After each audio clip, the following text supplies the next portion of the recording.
Thank you, Chris, and good afternoon, audience. I want to thank you guys for coming out. I really appreciate you doing so, and welcome to Introducing Rise. But this speech isn't about equality, so to say. This speech isn't about economics and education. Well, it is, but that's not the only thing I'll be talking about. We are here this afternoon to discuss how, in today's climate, can we come together and work together for better schools, better businesses, better communities, and becoming better people for one another. This starts that dialect. This starts that conversation. Hopefully, this will spark that nerve inside your brain that will ask you, what am I doing to rise? Am I giving my all? But before I go on, let me clarify what rise is. Rise means rise in social equality. You may ask how this affects you and why rise. So I want you to pay close attention to the words. If you have a notepad, you can take notes. Okay? When I mention discrimination and prejudice, jot it down, because we'll go over the definition. But what I also want you to pay mind to is these four words, and they are finances, resources, knowledge, and opportunity. You see, these 6 words are some of the known hidden key terms that reveal what the American dream is supposed to be. And those 6 are the most common variables on how our education systems are operated, how entrepreneurs make business decisions, and how how the paradigms of race and class are viewed. Discrimination is known as the unjust treatment in favor of and against a person, a group, or a social class. Prejudice, as defined by Webster's dictionary, is a preconceived opinion not based on reason or experience that results in the actions of one's disregard for their rights. These 2 words are commonly confused with one another. Well, my view of discrimination is that act of prejudice that prohibits the civil rights and civil liberties that are given to an American citizen by law.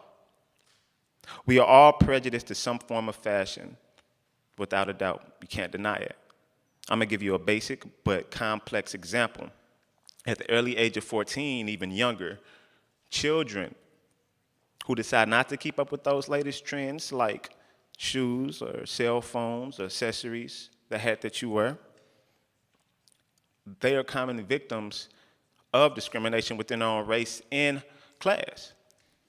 Financial elitism is being taught at the finest and quickest means of medium today, and that's music. Subconscious minds can recite Jay-Z's verse from Niggas in Paris and could look at the song in 3 different perspectives. One, a conformed mind will glorify it and go after money and the financial status. The realist will talk about how 50 grand does hurt them and that they do need that reminder. And thirdly, the intellectual will think of the Negritude movement of the Black French writers who came together in Paris in the 1930s and believed that the shared heritage of the members of the African diaspora, that they shared it, and through their solidarity of coming together, that was their best tool in fighting against French political and intellectual domination. The glorification of money is fine to a certain extent. That's the system of capitalism. That's how America works. That's how we operate. But when we start showing prejudice towards people that don't make $50,000, that's where it becomes an issue. And that's one of the many reasons why I value the Occupy movement. So getting back to those teenagers, subconsciously they practice discrimination about who wears what. So when they go out to the mall, to the Galleria, wherever, and they don't invite some of their old best friends who may not be able to keep up with what they wear, what they buy. So if they can't buy Polo or Jordan or Gucci or whatever it may be, they start to discriminate. You're not a part of my clique. It's an image that we must upkeep. And if you can't upkeep that image, we don't want you a part of our clique. And what's a popular song right now? Good Music's Clique. You see, I'm not here to talk about discrimination that's written in amendments, because we do it all the time. I'm talking about the discrimination and the prejudice that occurs on a day-to-day basis that affects the psyche of our children. And we have to settle this discussion of prejudice and discrimination within our communities that's internal. And what I mean is the recurring theme of prejudice and discrimination within our races and class. We have to settle that internally, because if we don't work together to settle that, what do you think they will do, or how they will perceive us when we try to come together for something bigger than just what we're already trying to fight for now? This will help us and put us in a better position to rise for social equality. Getting back to the RISE movement, I came up with this movement. The idea came to me when I was a freshman attending this university. So I thought it was only fitting that I did the event here, the first event here. In the fall of 2010, I experienced a breakthrough. And that breakthrough opened my eyes like they had never been opened before. I saw Spike Lee's Malcolm X. The reason it was so profound was the fact that my thirst for knowledge about Afrocentricity and Black power grew, and I started becoming highly influenced by Du Bois and Garvey and King and Malcolm and Huey, Karanga, Fred Hampton, so on, that when I was done with my homework late at night, 2, 3 in the morning, for 2 hours, I would study and read their work. One of the classes I was taking at that time somewhat shaped my thought from a Black power to a common citizen's power. That class was the history of St. Louis. And the reason it was impactful, because at that point in time, I still didn't really grasp the concept of double consciousness by Du Bois. But subconsciously, it was happening. I would see the Black view, and then I would see the Eurocentric view.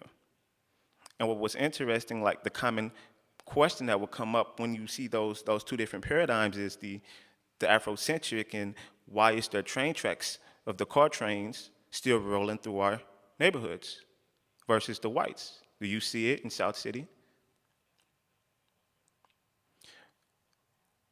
In that class, what truly shaped my thought was the assignments.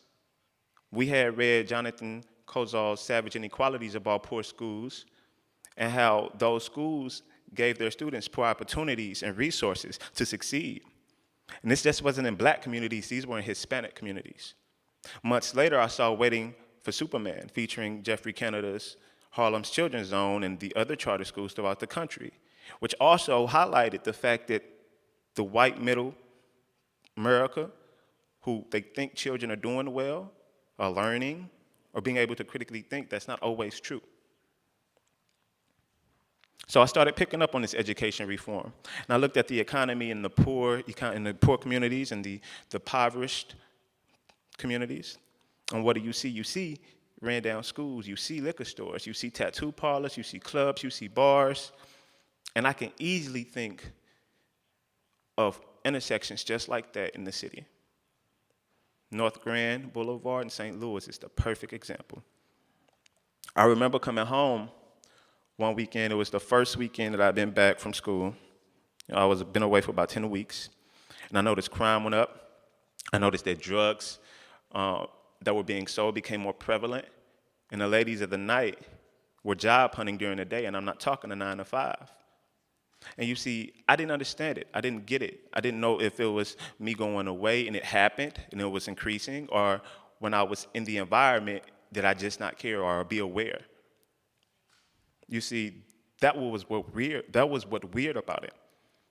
And you see, when I got the chance to come back to campus, I started to look at the different movements that were in place in urban communities and how they affected them. And what I thought I could do was replicate it. And that's where the RISE movement was born. So let's look at education and economy. What helps develop those two things? I said it before: opportunity, resources, finances, knowledge. Those are some of the basic principles of equality. I'm an after-school teacher for the St. Louis Public School District, and I won't announce what school, but what I will tell you is that the resources, the finances, the knowledge isn't there, and there are very few opportunities for our children to grow. And I've seen kids, even in my program, skip grades and not be able to do basic reading, writing, basic math, arithmetic, to the grade that they're skipping to and from. The education industry is not meant to babysit kids. It's not. They're not supposed to sit in our classrooms for 6 hours and just try to cram all of the different subjects in their short-term memory banks. Education is about creating citizens that can critically think and handle problem solving. And I've seen little success out of recent within the St. Louis Public School District.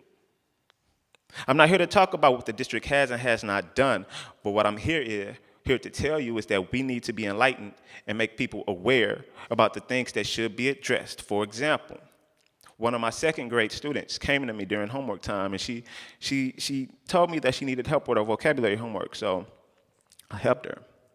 And it was associating words with sentences, something basic, and the word was conflict.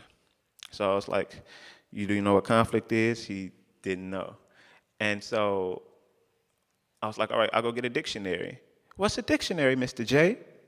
And I'm just like, you're in second grade and you don't know what a dictionary is? That's back of my mind. I was like, you don't know what a dictionary is?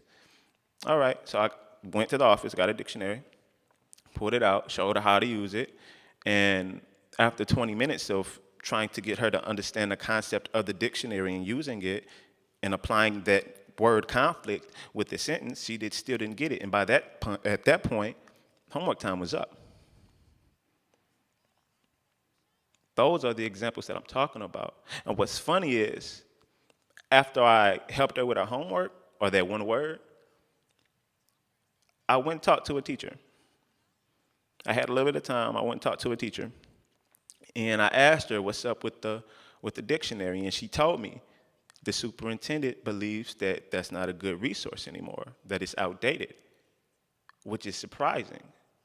Because if it helped my generation and it helped the generation before and before, and we have hip-hop artists who use dictionaries.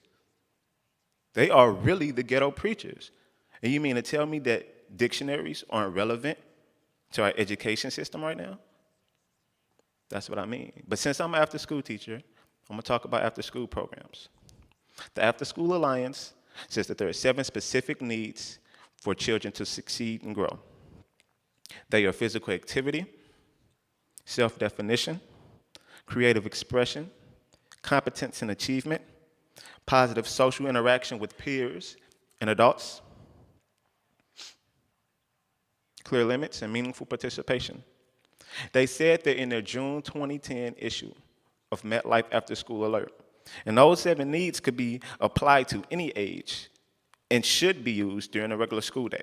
So instead of creating zombie-like students who are conditioned to only read up out of a book and get in a straight line after being yelled at for 10 minutes, how about as educators we come together, create an environment where kids can enjoy analyzing what they're reading and play quick games where that teaches self-discipline while having fun while also getting in line.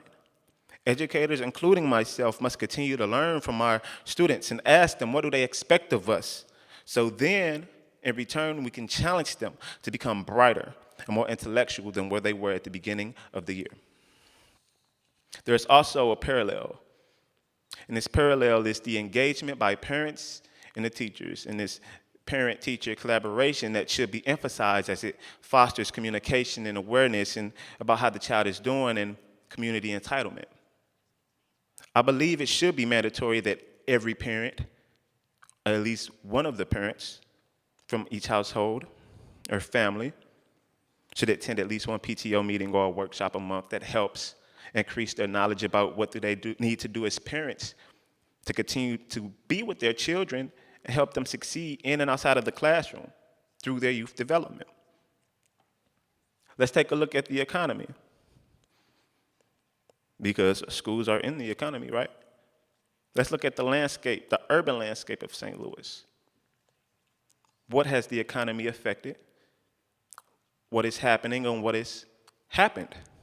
Well, for starters, the resources needed for healthy living within our urban communities are scarce. There are few urban markets in the city of St. Louis, But what do you see everywhere else? You see a McDonald's, you see a Lee's Chicken or a Popeyes or whatever chicken joint that you want to call it, or a Chinese fried rice spot in every neighborhood, in every community. Another example from downtown St. Louis, where's the closest discount retail store similar to Walmart? The only one that comes to mind is the Kmart on Manchester that's near Maplewood, really. And I find that rather baffling because that is a major inconvenience for someone who, like me, who stays in North City. And my closest discount retailer is out in Ferguson. And you see, what's more upsetting about it is the fact that the city loses sales tax revenue when a city resident shops at a store not in their county, not in the city. And that revenue that we lose, it gets lost when it's time to structure our city budget, when it comes to implement it and try to find different ways to put it in our budget. For example, of public safety, our fire department and our police department, who have increasing insurance costs, health insurance costs, our infrastructure, our renovations to our parks, et cetera, et cetera. I believe each neighborhood should have a council that every resident should be engaged in some form of fashion. This would strengthen community entitlement. But the only problem is providing those reasons why they should join this council, this group. I believe one of the responsibilities within that council should be attending financial literacy classes. This is beneficial as it informs and help provide a set of skills that are necessary to make smart financial decisions. As simple as balancing a checkbook helps create a budget for that person, which can lead to, over time, disposable income that could go back into our economy through the purchases of our goods and services, or investing in our businesses to create jobs, or even starting as simple as a vegetable garden. The extra money that we could use go to a vegetable garden or a community garden. Basic things, small things that we could do as a community to build our economy. And as I prepared to deliver this speech, one piece of advice stuck with me, and that was stay close to home. That same idea and concept should be used as we start to work towards the betterment of our communities and those who reside in them, whether it's a parent-teacher collaboration or utilizing and shopping at our accessible retailers, attending financial literacy classes, or starting a discussion about the internal discrimination and prejudice that occurs within our races and class. It's time to act. It's time to rise. In conclusion, I leave you with the lyrics to one of my songs. The end is coming. I know you see the signs. I will riot forever behind these bars for my crimes. The revolution and revelation has begun. What side you on? The time has come. You can't run from the sun. What you fighting for, it's only a matter of when. I may lose the battle, but this war I'ma win. Not much else to say, but stay out of my way. With the gun in my hand looking like El Shabaab, it's only two options, and you better choose now. Either join the revolution or die in the revelation. I can take questions from the audience. What are your thoughts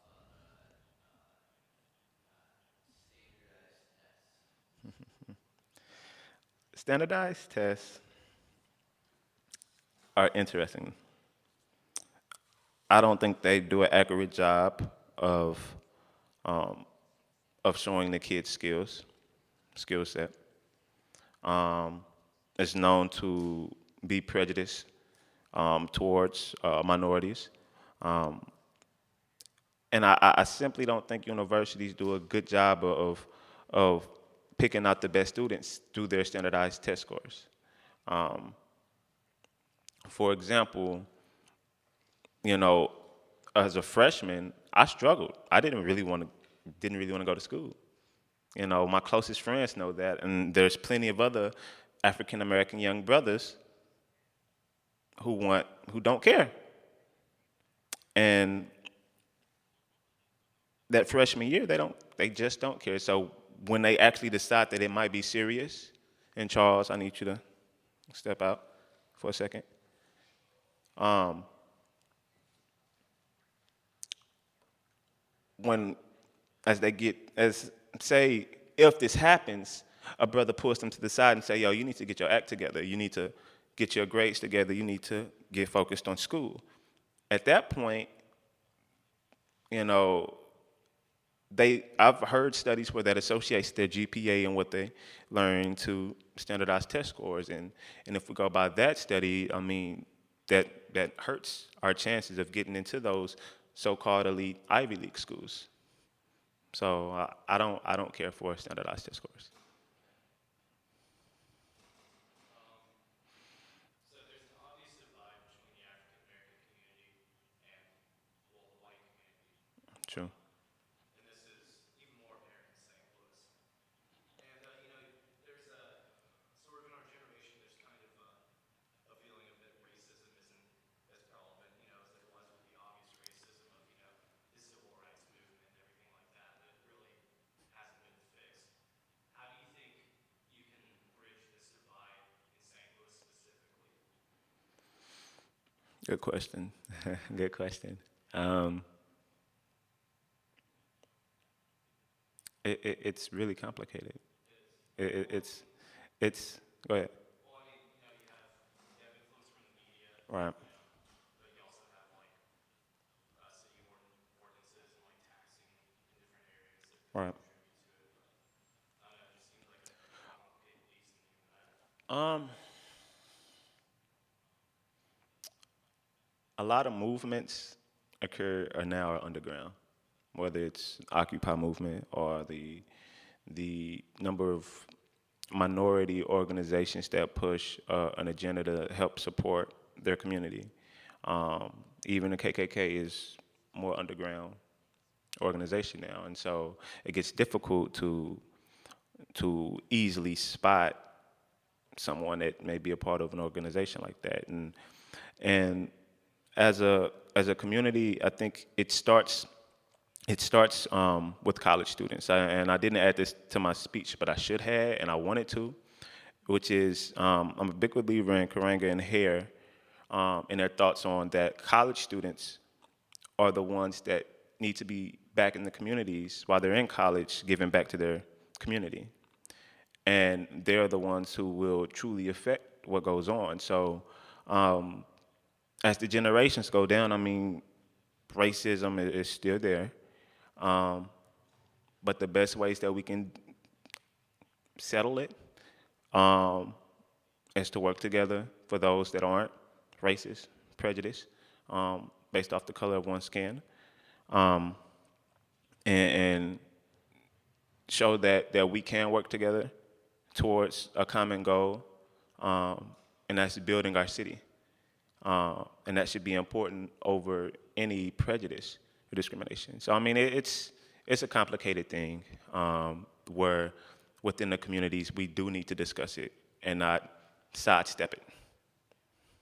So Heard you mention terms like Du Bois, double consciousness, and gender unbundling. Mention terms such as possible racial reconciliation amongst the African American community and the white community. Um, I guess I wanted to know how you felt about gender equality within the African American community. Is that something that I know I personally struggle with double consciousness, being an African American female, um, and the struggle with elitism, and just wanted to see what's your take on that, gender equality. good question. Good question. It's definitely something I want to look at with the movement.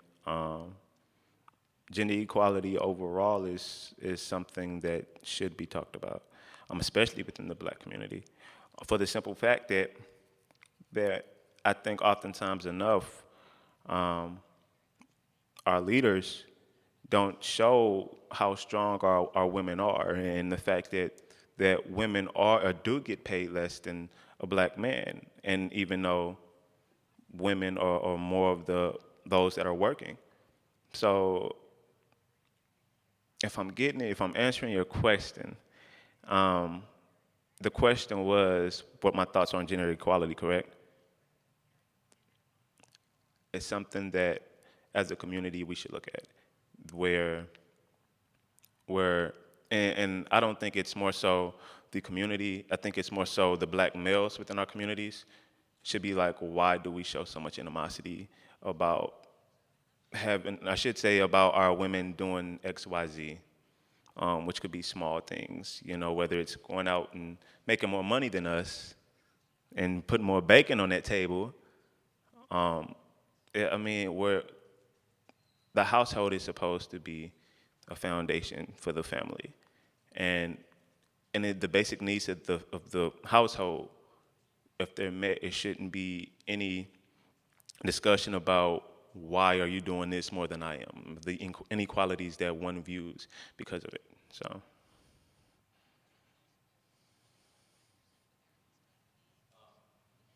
The term essentialism is a term that describes something that is innate with someone, such as like gender equality. Women have these characteristics from inherent quality, not from socialization, and have this. But what it seems like in a lot of opinions that socialization influences people and class groups as a whole. With cultural hegemony of putting down African Americans and even farther in African American women or homosexual population. Do you feel that possibly media literacy with in the African American community to like be able to look at these images the media are projecting on them and be able to dissect them and digest them in a way would really help out? something else I wanted to talk about in my speech, black ownership in media plays a big role into the images that blacks see. Um, a lot of our black-owned programming, I should say black-managed programming, is owned by corporations that are owned by whites. Um, and we don't have much say-so over what airs. So I do, if you're stating that, do I agree with that media literacy should be more, should be taught and expressed upon and analyzed, and discussed within the African American community? Yeah. Um, Studies show that a black child will look at TV more than any other race, period. And more times, what do they see? They see something about crime. Things don't help develop a mind, to think critically, and handle problem solving. It's more entertainment based than it is education based, and that's where the literacy in media should be taught early on, from an early age. Any more questions? All right, I'm gonna take a 10-minute intermission. Well, yeah, 10-minute intermission, in between now and the set for my music off my album. So, thank you.